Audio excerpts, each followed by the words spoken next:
A while back, I had a conversation with a group of leaders. We were talking about spiritual practices and the need for refreshment and refilling. As you can imagine, I talk about this a lot. One of the people mentioned that this was all fine and good, but what about my real life? Well, I've heard this comment many times before, and I typically leave it alone. But more recently, I've begun to pause the conversation, whether with an individual or a small group, to take a closer look at what real means. I'm Jem Fadling, and it's time for I Can Do That.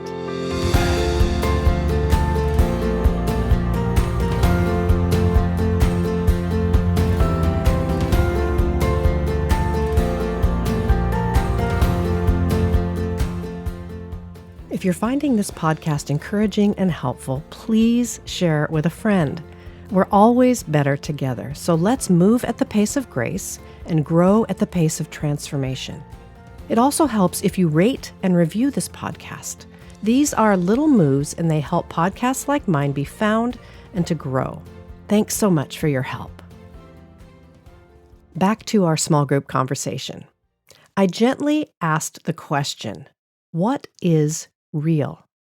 And then I answered it myself. Our assumption is that real is what we experience in our everyday life as it is informed by our culture, assumptions, and worldview. And yes, in a way, that is real. I am living a real life with actual circumstances occurring around me every day. But ultimately, as a follower of Jesus, what is real takes on a whole new meaning. Reality with a capital R is determined by the kingdom of God. The upside-down way of Jesus looks more like loving the unlovable, moving into solitude and prayer amidst the thronging crowds, healing the untouchables, and washing feet like a servant. This is a different and, I would argue, more central reality than the one peddled by my culture. For the purposes of this conversation on reality, let's linger on the kingdom practice of Jesus to often withdraw to lonely places to pray, as is shown in Luke 5:16. Here, at Unhurried Living, we call this unhurried time with God.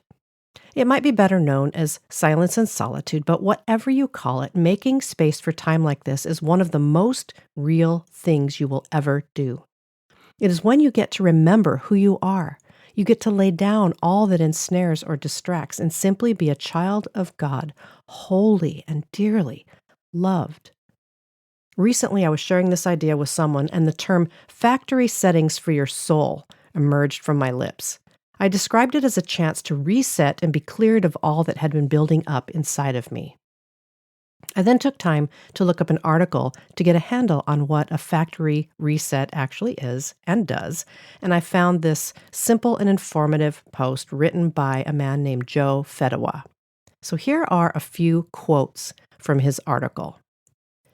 A factory reset erases all user data, files, and settings from a device. The device is restored back to its factory default state so that it can be set up from scratch again. It's often recommended to factory reset a device to fix nagging issues, and it usually solves the problem. When you get a new electronic device, it comes preloaded with a base layer of software, and as you use the device, you add your own data. Okay, so for the purposes of our conversation, let's replace factory reset with unhurried time with God.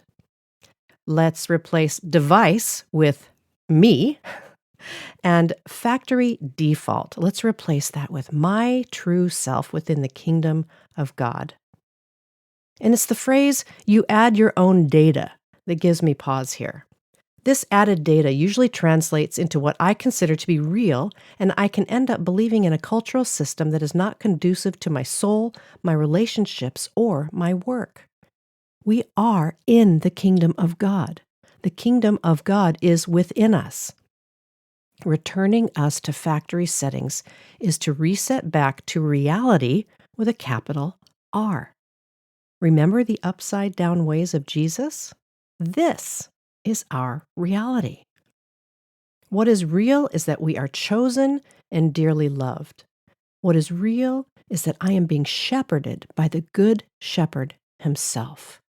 What is real is that I can make time for what matters when it comes to God, relationships, and work. I have agency, and I get to choose how I spend my time. God is not trying to overwhelm us. Jesus said his yoke is easy and his burden is light. My real life should not feel like an unsurmountable pile that I never get a handle on. And if it is, it might be good to reassess healthy boundaries and what I allow onto my calendar. Now, I know there are seasons now and then that emerge that include circumstances beyond our control. I'm not talking about those seasons right now. I'm talking about our regular, everyday lives, the assumptions we make about them, and what we consider to be real. Return to factory settings is a helpful metaphor.